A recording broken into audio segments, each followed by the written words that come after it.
Right now I want to talk to you about the DVR itself. This is the Digipatroller 2. It's got several different parts to it. I wanted to kind of break it down for you before we put it in the car and you can't see it. So this is what it looks like all in one piece. Now let's break it down. You have the keys that came with the system. You can take the DSM off, which stands for the Data Storage Module. When you look in the back of it, you'll notice there's a serial number right at the top.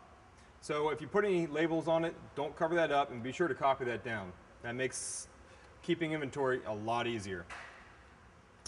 Setting that aside, broken down a little bit more, this is the main CPU of the DVR itself. That's the computer. To take this off the mounting bracket, there's going to be 3 different screws that you're going to need to take off. First one, I've already loosened them up to make it easier, but the first one is a stop plate in the front. Just take that off, and there's 2 screws in the back.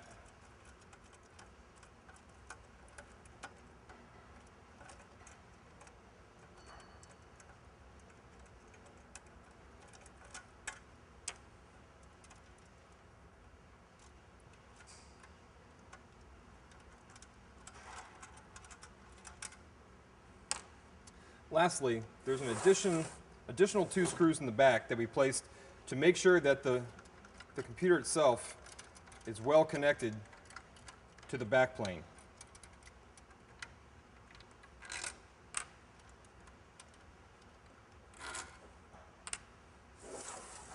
Now you're ready to take the DVR off the mounting frame. It just slides forward and comes right off. Looking at the computer portion itself, you'll notice there's 3 connections in the front. This first one is a network interface connection, which is the main connection into the DVR itself for programming. So if you need to if you're going to be tasked for programming, you'll plug your network connection into the front.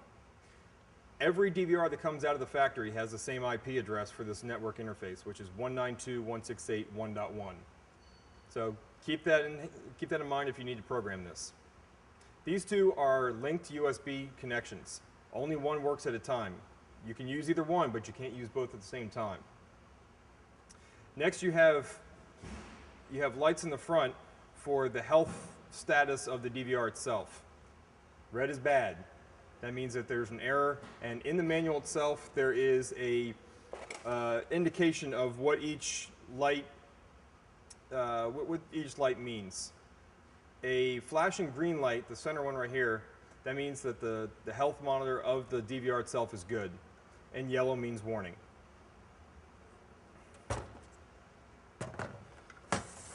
Looking at the mounting bracket itself, you'll notice several different things, such as these little bushings in each of the corners. Do not touch these. These are factory torqued.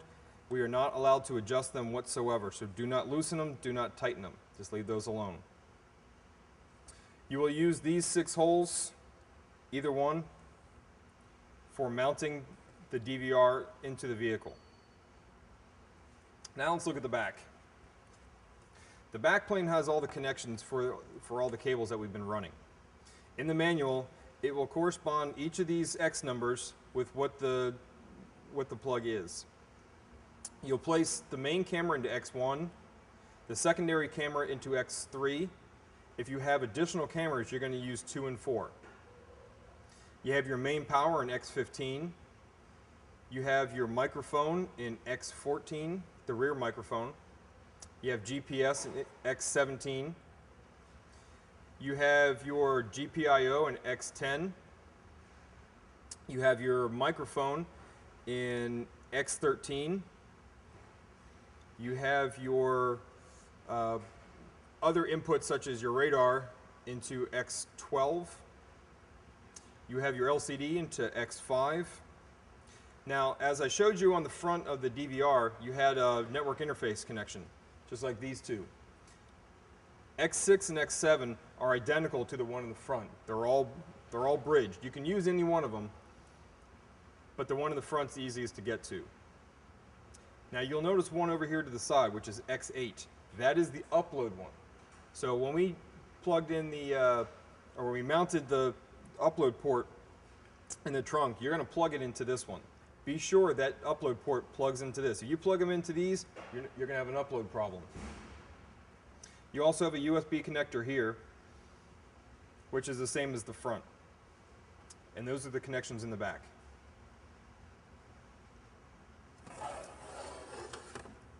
To put the DVR back together, slide the CPU portion back on the rails and just slide it back. You'll place the 2 screws back in, tighten those up. You also need the backplane screws. Secure those into the back. You'll tighten those up. Place the stock block back on. Tighten that up. And slide the DSM back on the rails.